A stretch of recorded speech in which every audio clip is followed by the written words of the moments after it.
ഈശോയിലേറ്റവും സ്നേഹം നിറഞ്ഞവരെ, നാം ഈശോയുടെ പീഡാനുഭവ ഉത്ഥാനത്തിൻ്റെ നാൾവഴിയിലേക്ക് പ്രവേശിക്കുകയാണ്.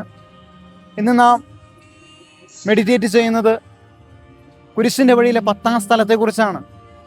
10-ാം സ്ഥലത്ത് നമുക്ക് കാണാൻ സാധിക്കുന്നത് ഈശോയുടെ തിരുവസ്ത്രങ്ങൾ ഉരിഞ്ഞെടുക്കപ്പെടുന്ന ആ ദുസ്സഹമായ വേദനയുടെ നിമിഷങ്ങളാണ്. ഈശോ ഇതെല്ലാം നമുക്ക് വേണ്ടി സഹിക്കുന്നത് നമ്മുടെ വിശുദ്ധീകരണത്തിന് വേണ്ടിയാണ്.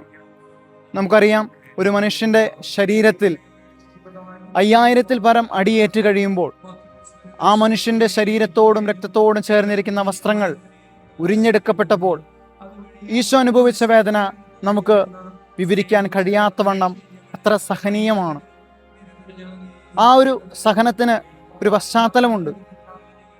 റോമൻ സാമ്രാജ്യത്തിൽ ഒരു മനുഷ്യൻ ഏതെങ്കിലും വിധത്തിലുള്ള കുറ്റത്തിന് വിധേയനാക്കപ്പെടുകയാണെങ്കിൽ, പ്രത്യേകിച്ച് മരണശിക്ഷയ്ക്ക് അർഹനാകുകയാണെങ്കിൽ, ആ മനുഷ്യനെ വിവസ്ത്രനാക്കി ഏറ്റവും മ്ലാനകരമായ രീതിയിൽ, അപമാനകരമായ രീതിയിൽ ആ മനുഷ്യനെ വിവസ്ത്രനാക്കി അവനെ അപമാനിതനാക്കുക എന്ന ആ കൈപ്പേറിയ ഒരു സാഹചര്യത്തിലേക്ക് ആ മനുഷ്യനെ കൂട്ടിക്കൊണ്ടുപോകുന്ന ഒരു പ്രക്രിയ അവരുടെ ഇടയിൽ ഉണ്ടായിരുന്നു.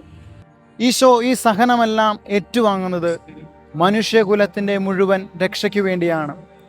അവൻ നാണം കെട്ടതും അവൻ അപമാനിതനായതും ശരീരത്തിൽ നിന്ന് പൊളിച്ചെടുക്കുന്ന രീതിയിൽ, മാംസകഷ്ണങ്ങൾ പറഞ്ഞു പോകുന്ന രീതിയിൽ തുണിവസ്ത്രങ്ങൾ മാറ്റിയപ്പോൾ ഈശോ അനുഭവിച്ച വേദന വളരെയേറെ അസഹനീയമായിരുന്നു. ഈശോയെ റോമൻ സൈന്യം അപമാനിതമാക്കുന്ന രീതിയിൽ ഈശോയെ വിവസ്ത്രനാക്കി ആ അവഹേളിക്കുന്ന സാഹചര്യത്തിൽ ഈശോ ഇതെല്ലാം സഹിക്കുന്നത് നമുക്ക് വേണ്ടിയാണ്.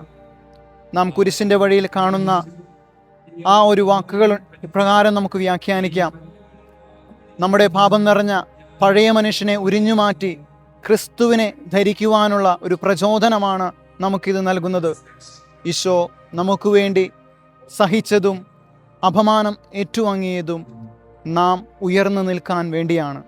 പ്രിയ സഹോദരങ്ങളെ, നമ്മുടെ ജീവിതത്തിലെ പാപകരമായ സാഹചര്യങ്ങളെല്ലാം തന്നെ പിഴുതുമാറ്റി ക്രിസ്തുവിനെ ധരിച്ച് മറ്റുള്ളവർക്കെല്ലാവർക്കും ഒരു മാതൃകയായി മുന്നേറുവാൻ ദൈവം നമ്മെ സഹായിക്കട്ടെ.